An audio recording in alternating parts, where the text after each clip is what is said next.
ሰበር ዜና በራያ ግንባር ከጮይበር ወደ ዋጃ አቅጣጫ ይዞታውን ለማስፋት የተንቀሳቀሰው የአገዛዙ ሰራዊት በፋኖ ኃይሎች በተወሰደበት የጸረ ማጥቃት እርምጃ ሙሉ በሙሉ መደምሰሱ ተሰማም። የአፋብን ጎንደር ጠቅላይ ግዛት በላይ እዝ ዞብል ጃኖና በጌምድር ክፍለ ጦሮች ባካሄዱት የተቀናጀ ኦፕሬሽን በጠላት የሰው ኃይልና ወታደራዊ ቁሳቁስ ላይ ከፍተኛ ኪሳራ ደረሰም። የአውሮፓ ህብረት በኢትዮጵያ ያለውን አጠቃላይ የሰብአዊ መብቶች ጥሰት፣ የሰብአዊ እርዳታ አቅርቦት እክልና የሽግግር ሁኔታዎችን በጥብቅ እንዳሳሰበው አስታወቀ። ትብብር ለኢትዮጵያ በአበሽጌ የተፈጸመው ግድያ ቀይ ሽብርን የሚስተካከል ነው አለ። መሰል ግፍን በቃ ለማለትና እንዳይደገም ለአንድ ቀንም የማህበራዊ ሚዲያ ዘመቻ ጥሪ አቅርቧል። ጤና ይስጥልን ከዋስ ሚዲያ ውድ አድማጭ ተመልካቾች፣ እነዚህ ብቻ ሳይሆኑ በሁሉም ማዕዘናት እየተደረገ የሚገኘውን የህልውና ተጋድሎ ተከትሎ በርካታ የአገዛዙ ኃይሎች ከየአህዳቸው እየተበተኑ ከነ ሙሉ ትጥቃቸው ፋኖን እየተቀላቀሉ ይገኛሉ። እነዚህንና ሌሎች መረጃዎችን አካተን በዝርዝር ይዘን ቀርበናል። ጤና ይስጥልን በያላችሁበት። እነሆ ዕለታዊ መረጃዎችን ታደምጡ ዘንድ በአክብሮት ጋብዘናችኋል። የዩቲዩብ ቻናላችንን ላይክ፣ ሼርና ሰብስክራይብ በማድረግ እንድትወዳጁ በመጋበዝ በቀጥታ ወደ ዝርዝር ዘገባዎቹ እሸጋገራለሁ። በቅድሚያም በራያ ግንባር ከጮቢበር ወደ ዋጃ አቅጣጫ ይዞታውን ለማስፋት የተንቀሳቀሰው የአገዛዙ ሰራዊት በፋኖ ኃይሎች በተወሰደበት የጸረ ማጥቃት እርምጃ ሙሉ በሙሉ መሸነፉ ተሰምቷል። ከባድ መሳሪያዎችንና የሰነዱትን እቅድ አቀናጅተው በማንቀሳቀስ ጥቃት ለመሰንዘር የሞከረው የጠላት ኃይል የፋኖን የማያወላውል የውጊያ ቁርጠኝነትና የሰነዘረውን አጸፋዊ ምት መቋቋም ሳይችል ቀርቷል። በጮቢበርና በዋጃ ዋልካ መንደር መካከል በተደረገው በዚህ ከባድ ውጊያ የአገዛዙ ቃኝ አሃዶች ሙሉ በሙሉ መደምሰሳቸውን ለማወቅ ተችሏል። የፋኖ ታጣቂዎች ጠላት ባሰበው የጥቃት እንቅስቃሴ ላይ ፈጣንና ስልታዊ ምላሽ በመስጠትም የጠላትን የፊት መስመር አቅም አፍረክርከውታል። በእርምጃው የተደናገጠውና የተመታው ቀሪው የአገዛዙ ኃይልም ሙትና ቁስለኞቹን አዝረክርኮ ወደ መነሻው ጮቢበር አቅጣጫ ስለመፈርጠጡም ተሰምቷል።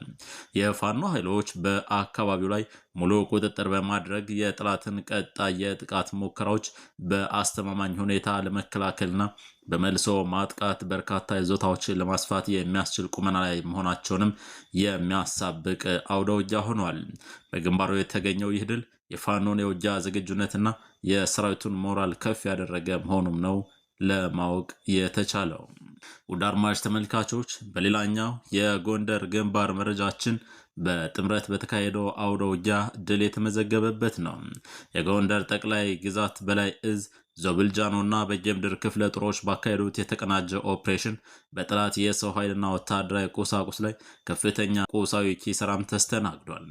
መዳረሻውን ጨው ድንባ አድርጎ ሲንቀሳቀስ የነበረውና በህዝብ ላይ በደል ሲፈጽም የቆየው የጠላት ኃይል ይዞታውን ለማስፋት በማሰብ ከምዕራብ ደንቢያ ጨዋሂት፣ ከደልጊ ጣቁሳ ወረዳ፣ ከጭልጋ ከተማና ጫንድባ ባደረገው እንቅስቃሴም በሁለቱ ክፍለ ጦሮች የተቀናጀ መልሶ ማጥቃት እርምጃ ጫንድባ አምባ ተራራ ላይ ከፍተኛ ምት አርፎበታል። በጫንድባ አምባ ተራራ በደረሰበት የከፋ ምትም መቋቋም ተስኖት የጠላት ስብስብ በሌላኛው አውደ ውጊያ በኳክ አቅጣጫ ተጨማሪ ማጥቃት ሙከራ ለማድረግ ቢሞክርም በክፍለ ጦሮቹ በተናበበ በተደራጀ አጸፋዊ ምት ከፍተኛ ኪሳራ አስተናግዶ ስለ መበታተኑ ማወቅ ተችሏል። በጎንደር ግንባር የፋኖ አንድነት ከታወጀ ማግስት ጀምሮ በሚከፈቱ ግንባሮች በአንድነት መንፈስ በጠነከረ ወኔና የውጊያ ስልት ከፍተኛ ጀብዶች እያስመዘገቡ ዛሬም በድል ግስጋሴ ላይ ናቸው። እነሆ ወደ ሌሎች የግንባር መረጃዎች ስናቀና ደግሞ በተለያዩ አቅጣጫዎች ከፍተኛ ምት እያረፈበት የሚገኘው የአገዛዙ ኃይል ከነ ሙሉ ትጥቁ እየፈለሰ ወደ ፋኖ መግባቱን አጠናክሮ ቀጥሏል። የአገዛዙ ጦር በመፍረስ የጎንደር ጠቅላይ ግዛት በላይ እዝ 206ኛ ከፍ ያለው ደሴ ኮር ገብርዬና ጀነራል ኃይሌ ዘውባንተ ክፍለ ጦሮችን ተቀላቅሏል። በዛሬው ዕለት የአማራን ህዝብ ማህበረ ፖለቲካ ስሪት ለማጥፋትና ቀን ከሌት የሚሰራው ብልጽግና ስርዓት ባለፉት 3 ዓመታት ሁሉም ጸረ ህዝብ ስራዎችን ሰርቷል። ስለሆነም ራሱን በታሪክ ምዕራፍ ውስጥ ለማቆየት በስርዓቱ ላይ ያነጣጠረ ትግል ላይ የሚገኘው የአማራ ህዝብ ከውጊያ ባሻገር ስቦ በማስከዳት የእዝ ሰንሰለቱን በማፈራረስ ላይ ነው። ስለሆነም በተከታታይ 2 ቀናት ያገዛዙ መከላከያና አድማ ብተና አባላት አፋብን ጎንደር ጠቅላይ ግዛት በላይ እዝ 206ኛ ከፍ ያለው ደሴ ኮር ገብርዬ ክፍለ ጦርና ጀነራል ኃይሌ ዘውባንተ ክፍለ ጦርን ተቀላቅለዋል። ማሮ ይግዛው፣ አሻግረው ፈንታ፣ ዝናቤ መልኬ፣ ወርቆ ሴሳይ፣ ብሩክ አዝመራው ሲሆኑ ክፍለ ጦሮችም ወታደራዊ ስነ ምግባርን በተከተለ መንገድ አቀባበል አድርገውላቸዋል። የእዙ የህዝብ ግንኙነት መምሪያ እንዳስታወቀው በዚህ ብቻ አይደለም። በወሎ ግንባርም በተለያዩ ቀጠናዎች ከየአሃዳቸው እየጠፉ ወደ ፋኖ የሚቀላቀሉ የአገዛዙ ወታደሮች ቀላል የሚባሉም አይደሉም። የጠላት 47ኛ ክፍለ ጦር 5ኛ ሻለቃ አባል አንድ ጥቁር ክላሽ ከ200 የክላሽ ተተኳሽ ጋር እንደያዘ፣ እንደዚሁም በዚሁ በጠላት ጦር 45ኛ ክፍለ ጦር 5ኛ ሻለቃ 2 አባሎች 2 ጥቁር ክላሽ እና 240 የክላሽ ተተኳሽ 5 ኤፍ1 ቦምብ በመያዝ የምኒልክ እዝ 101ኛ ኮር 15ኛ ክፍለ ጦርን ተቀላቅለዋል። በተመሳሳይ መንገድ በጠላት 46ኛ ክፍለ ጦር የአንደኛ ሻለቃ የሻለቃ አመራሩ አጃቢ አንድ ጥቁር ክላሽ 110 የክላሽ ተተኳሽና የሻለቃውን መገናኛ ሬዲዮ በመያዝ በምኒልክ እዝ 11ኛ ክፍለ ጦርን ስለ መቀላቀላቸው የኮሩ ሚዲያና ኮሚኒኬሽን ክፍል አስታውቋል። ወደ አድማጭ ተመልካቾች በየግንባሩ ከየአሃዳቸው የጠፉ የአገዛዙን ኃይል እያፍረከረኩት የሚገኙት ኃይሎችን ወደ ፋኖ ሲገቡ ደማቅ አቀባበል እየተደረገላቸው ነው። እንደየምርጫቸው ከፋኖ ጋር ቆይተው ትግሉን መቀላቀል የሚፈልጉት የታድሶ ስልጠና ተሰጥቷቸው ትግሉን ይቀላቀላሉ። አይ ወደ ቤተሰብ መሄድ ነው ምርጫችን ካሉም ደግሞ እንዳሻቸው የትራንስፖርት ተችሏቸው እንደዚሁም ልዩ ልዩ አስፈላጊ ነገሮች ተሟልተውላቸው ወደ ቤተሰባቸው እንዲያቀኑ ይደረጋል። በዚህም በርካቶች ከቤተሰቦቻቸው ጋር ተገናኝተው ለፋኖ አድናቆትን የሚችሩ የአገዛዙ ወታደሮች ቤተሰቦች ቀላል የሚባሉ አይደሉም። መረጃዎች እየደረሱን እኛም ከስር ከስር ወደ እናንተ ማድረሳችንን የምንቀጥል ነው የሚሆነው። ወደ አድማጭ ተመልካቾች መረጃችን እንደቀጠለ ነው። ወደ ሌላኛው መረጃ እንሸጋግራለን። የአውሮፓ ህብረት በኢትዮጵያ ያለውን አጠቃላይ የሰብአዊ መብቶች ጥሰት፣ የሰብአዊ እርዳታ አቅርቦት እክልና የሽግግር ፍትህ ሁኔታዎች በጥብቅ እንዳሳሰቡት አስታውቋል። በ2025 በዓለም ዙሪያ በነበረው የሰብአዊ መብቶችና የዴሞክራሲ ሁኔታን አስመልክቶ ይፋ ባደረገው ዓመታዊ ሪፖርቱም በኢትዮጵያ ያለው አጠቃላይ የሰብአዊ መብቶች ጥሰት፣ የእርዳታ አቅርቦት እክልና የተጠያቂነት ሁኔታዎች በተመለከተም ሰፊ ማብራሪያን ሰጥቷል። በሪፖርቱ መሰረት በ2005 በኢትዮጵያ በተለይም በአማራና በኦሮሚያ ክልሎች የሚካሄዱት ግጭቶች ዓለም አቀፋዊ የሰብአዊ ህግ ጥሰቶች እንዲባባሱ ማድረጋቸውንና የሰብአዊ ሁኔታው አሁንም እጅግ አሳሳቢ እንደሆነ ገልጿል።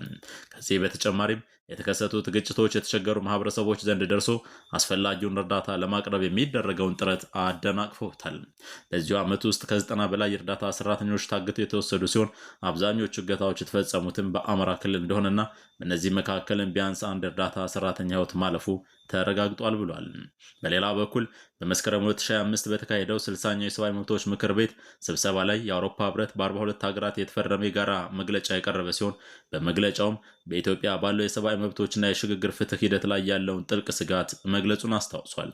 የአውሮፓ ህብረት ልዩ መልእክተኛም በተጠያቂነትና በሽግግር ፍትህ ዙሪያ ከተባበሩት መንግስታት ድርጅት አካላት ከቀጠናዊ ድርጅቶችና ከሲቪል ማህበራት ጋር ውይይት ሲያደርግ መቆየቱን ገልጿል። በመጨረሻም ወደ ሌላኛው መረጃ እናቀናለን። በአበሽጌ የተፈጸመው ግድያ ቀይ ሽብርን የሚስተካከል ነው ያለው የትብብር ለኢትዮጵያ አንድነት መሰል ግፍን በቃ ለማለትና እንዳይደገም ለአንድ ቀን የማህበራዊ ሚዲያ ዘመቻ አሰናድቻለሁ ብሏል። ሐምሌ 24 በማዕከላዊ ኢትዮጵያ ጉራጌ ዞን በአበሽጌ ወረዳ ናቻ ቁሊት ቀበሌ 3 ወጣቶች በማንነታቸው ተመርጠው ከህዝብ ማመላለሻ ሚኒባስ እንዲወርዱ ተደርገው ፋኖ ናቸው በሚል ሰበብ ታሪክ እንዲያውሳን በቀይ ሽብር ዘመን ሲደረግ ከነበረው በላይ እጅግ አሰቃቂና ኢሰብአዊ በሆነ ሁኔታ ግድያ መፈጸሙን አረጋግጠናል ብሏል። ከአካባቢው ምንጮች በተገኘው መረጃ መሰረትም የጭካኔውን ወደር የለሽነት የሚያረጋግጠው ዘግናኙ ድርጊት ፈጻሚ የጸጥታ አካል ከገደላቸው በኋላ አስክሬናቸውን የቀብር አፈር እንዳይቀምስ በመከልከል በአውሬ እንዲበላ መደረጉንም ሰምቻለሁ ብሏል። ከግፍ ሰለባዎቹ አንዱ የሆነው ይታገሰው አሰግደው ከዚህ ቀደም ወንድሙ ከሐዋሳ ተይዞ በተመሳሳይ እንዲረሸን ተደርጓል። ይህ ግድያም ቤተሰብንና ማንነትን ማዕከል ያደረገ ለመሆኑ ማረጋገጫ ነው ይላል የአካባቢው ምንጮች።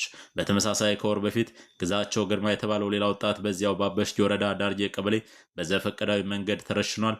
ወጣቱ ስራ ፈጣሪና ለበርካታ ወጣቶችም የስራ ዕድል የከፈተ ብሎም በአካባቢው እጅግ ምስጉን ነበር ብሏል። ትብብር ለኢትዮጵያ አንድነት የዞኑም ሆነ የወረዳው ማህበረሰብ በፍቅርና በመከባበር በመኖር የሚታወቅና እንደ ምሳሌ የሚጠቀስ ነው።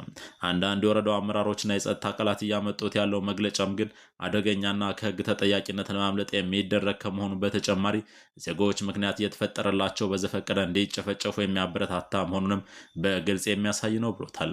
ሰው በወንጀል ተግባር ተሳትፏል ቢባል እንኳን ለፍርድ ወደ ህግ ቦታ ቀርቦ ፍርዱን በአደባባይ ያገኛል እንጂ ከህግ ውጭ ዜጎችን የፊጥኝ አስሮ በጥይት ደብድቦ መግደል የሚያሳየው ስርዓቱ በዜጎች ላይ እየፈጸመ ያለው አጠቃላይ የሰብአዊ መብት ጥሰት፣ የደቦ ፍርድና ጭካኔ መሆኑን ትብብር ለኢትዮጵያ አንድነት ሶስቱም ፓርቲዎች በጋራ ያወጡት መግለጫ ያሳያል። የግፍ ግድያውን በጽኑ ያወግዛል። ለሞቱት ነፍስ ይማር እያለ ለአካባቢው ማህበረሰብና ወዳጅ ዘመድ መጽናናትን ይመኛል። መላው የኢትዮጵያ ህዝብ ማክሰኞን ነሐሴ 12 ቀን 2018 በሶስቱ ወጣቶች ዘፈቀዳዊ ግድያና በሀገራችን በተለያዩ አካባቢዎች በሚደረገው ተመሳሳይ ሰብአዊ ድርጊቶችን በማውገዝም የአንድ ቀን የማህበራዊ ሚዲያ ዘመቻ የንጹሐን የግፍ ግድያ ይብቃ በሚል ቃል እንዲያወግዝና ድምፁንም ለዓለም አቀፉ ማህበረሰብ እንዲያሰማ ጥሪ እናቀርባለን ብሏል። ከህግ ውጭ ምክንያት ፈጥሮ ግድያ የፈጸሙ የጸጥታ ኃይሎች ግፉ እንዲፈጸም ትዕዛዝ የሰጡ አካላትም ለፍትህ አደባባይ እስከሚቀርቡ ህዝቡ ድምፁን እንዲያሰማ ጥሪ አቅርቧል። ግፉን ፈጻሚና አስፈጻሚ አካላት እየሰጡት ያሉት የማን አለብኝነት መግለጫ እንዲቆም እያሳሰብን ግድያዎች አፋጣኝ፣ ገለልተኛ፣ ግልጽና አስተማማኝ ምርመራ እንዲደረግባቸው እንጠይቃለን ብለዋል። ትብብር ለኢትዮጵያ አንድነት ባወጣው መግለጫ። ውድ አድማጭ ተመልካቾች እነሆ ዕለታዊ መረጃችን በዚሁ ተጠናቋል። በሌላኛው መረጃ ሰዓት እንገናኛለን። በቸር ቆዩን።